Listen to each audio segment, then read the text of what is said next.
What's going on, you guys? Petplatypus here, and it's time to talk about Dragon Ball Super, episode 91. This was a pretty great episode of Dragon Ball Super, but there's a lot to talk about in this one. We get the setup with Zeno and the Grand Priest, and it's set up like an anthology story, where the Grand Priest is sort of telling each story of what the universe is doing to Zeno, and then the Zeno scenes act as a wraparound, then it cuts to the next universe. And if you don't know what an anthology story is, I'm not a dictionary, you can look it up, but it was a cool way of setting it up. I don't think we've ever even had a Dragon Ball episode in general like this before. Some really cool transitions in the episode as well, nice storyboarding.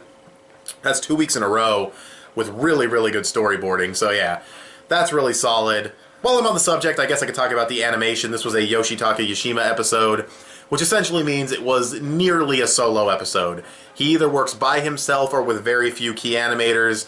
Naoki Tate was definitely on this episode. Maybe a couple other people, you know, some second key animators to clean up his work, because his style can be pretty rough. You can see it in some spots. But overall, the art and animation are exactly what they need to be. There's a really well animated scene in the episode that I'll get to. Goku vs. Whis was fine for what it needed to be in the gravity room, which was a really cool scene. And yeah, the art was fairly okay throughout the episode. It's a chilled out episode. You don't need anything crazy going on in terms of animation, so it definitely got the job done. Music was solid as usual, and the pacing was pretty damn good as well. It probably would have felt a little more disjointed had it not had the wraparound scenes with Zeno. Having it be told to Zeno, through the eyes of Zeno, in that anthology way, that made it feel a lot less disjointed, just jumping from universe to universe, so that was really good. But as far as the actual universes themselves go, we get some cool world building in some, we get some cool characters revealed in others, like Universe 2, and then in Universe 9 we see everything has gone to shit. It's the fucking ghetto of the multiverse at this point. Just everything's terrible because, at least on that one planet, everything is terrible because fucking they all know the universe is fucked, so let's just ransack and pillage and then move on to another universe, just bail out of this universe to another one, which is an interesting proposition that I never considered before. Also, they still only have 3 fighters, the Dangerous Trio, and if they're the best you got, you're fucked. You're so fucked if they're the best you got. Even Universe 10 might beat you guys. I don't know, Universe 10's making a fucking GodTube music video. The fact that Gowasu is actually a GodTuber now is hilarious beyond words. I love it. It's amazing. Also, I like that the Angel is like dancing with them and having fun. Because while we've really seen as far as Angels, the most we've seen is Whis and Vados, and they're pretty similar. They just kind of stand there, they're chill, they're elegant, you know, unless Whis is eating food and then he goes fucking Toriko mode and starts fucking jizzing himself, but other than that, they're pretty chill and elegant. So it's nice to see a couple of other Angels that have like totally different personalities, like we see the Angel in Universe 9 getting very angry at the situation that's happening, and we see the fucking Universe 10 Angel is like dancing with them and having fun, so good that they have different personalities. I won't say it's like great or amazing or special in any way, because they should have distinct personalities. That's good writing, but it is nice to see it because they could have all just been cutouts. We also get a scene from Universe 6 where Frost is recruited by Hit. That's a really cool scene. Another scene that has some nice animation. It's nothing incredible. It's just like a loop of Hit dodging, but it had the weight to it. It had the impact to it. It was cool.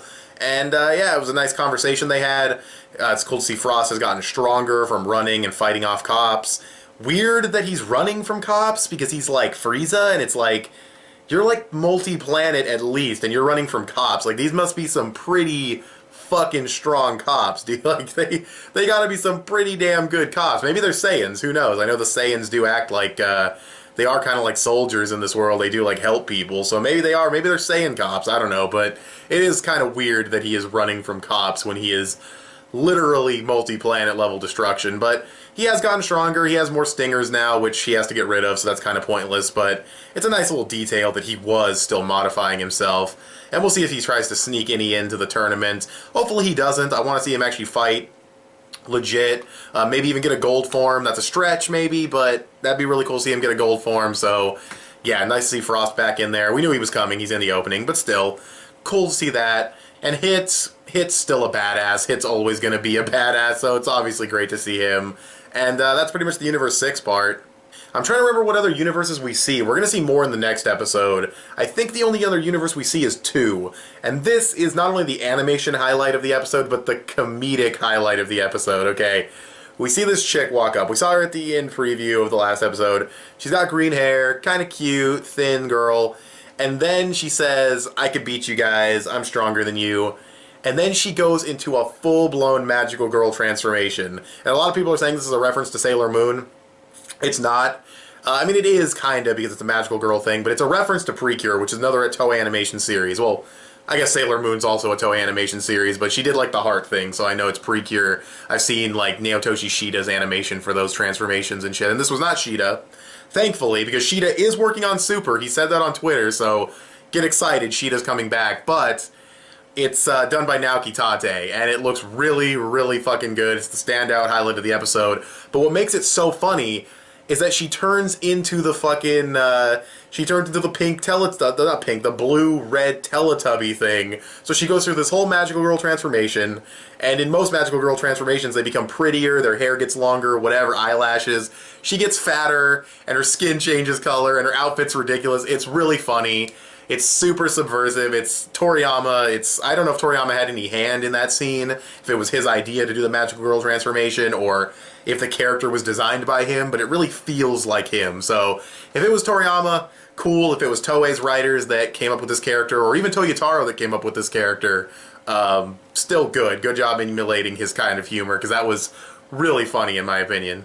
Especially since they play it so straight, and like all the backgrounds and the effects and everything and the animation.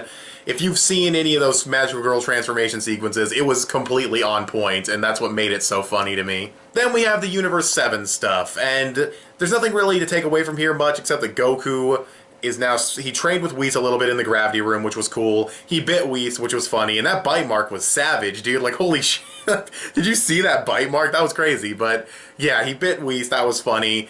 Them training was cool.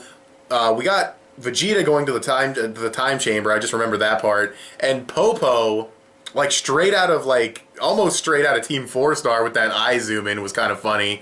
But yeah, he doesn't want him to break the fucking time chamber anymore, and we'll see if he does or not. Vegeta doesn't like to listen, but he's training in there. That's cool. And that's pretty much it. Oh, and then the Boo part at the end, which I'll get to. I'm trying to think if there's anything else. They do plan a little bit of strategy here and there. And I think that's it. I'm pretty sure that's it for Universe 7's part, until the part with Boo. The last part of the episode is Boo is asleep. Mr. Satan calls Bulma. Bulma comes in, says, oh yeah, Tournament of Power. She finds out about it from Mr. Satan, first of all, but second, she doesn't find out the universes are going to be destroyed. She would have had a way different reaction if she found that out, but basically Mr. Satan says, Boo can't fight in the tournament. He fell asleep. I can't wake him up. He's probably going to be out for like 2 months, which weirdly specific number, Mr. Satan. How do you know that? Maybe he has experience. I don't know. Goku's going to go talk to him, so maybe we'll get an explanation as to why he said such an oddly specific number, like 2 months for sure. Like, that seems weird, like, just from a writing standpoint. But Goku's going to go see what's up. Also, I like that they at least reference... I'm kind of mixed, actually. I like and I don't like that they reference that this happened in the Universe 6 tournament. I like that they reference it because it means that Toei isn't trying, Toei or Toyotaro or Toriyama or whatever, they're not forgetting that happened. They're not expecting you to forget that it happened. They're not trying to trick you and act like, oh, Boo fell asleep, and we know that this happened before. They know that this happened before, and they're not trying to trick you at all. They're like, yes, this did happen before. Beerus is upset about it. Beerus is still holding a grudge about the pudding. That was another comedy highlight of the episode. That was so funny. And Goku's gonna go see what's up with Boo. But yeah, I like and I don't like that they made a reference to the fact that he's asleep again for a tournament. I like it because, again, like I said, they are at least aware and they're not trying to trick you or anything. They're not going to act like they didn't do this before. They are admitting that they did this before. But that also kind of makes me dislike it because, like, you know you're using the same fucking trope again, or cliche, or whatever you want to call it. You're using the same plot point again, and you know you are, but does that make it better? Like, I don't know if it does or not. So, yeah, I'm a little mixed on that part, and Boo being asleep and everything. And if you know anything about the Dragon Ball Super spoilers for the next couple episodes, you know where this is leading. If you don't, just another step towards something big that's going to be happening. But, yeah, Boo asleep. That's the end of the episode. And there's really not much else to say. I thought this was a great episode. I thought it had really good comedy. I thought it had good animation where it needed to have it. I thought it was really cool seeing all the other universes. Oh, and we get we get 11, too. Universe 11, we got the G.I. Joe looking guy trying to save a cat. Not from a tree, but he might as well have been.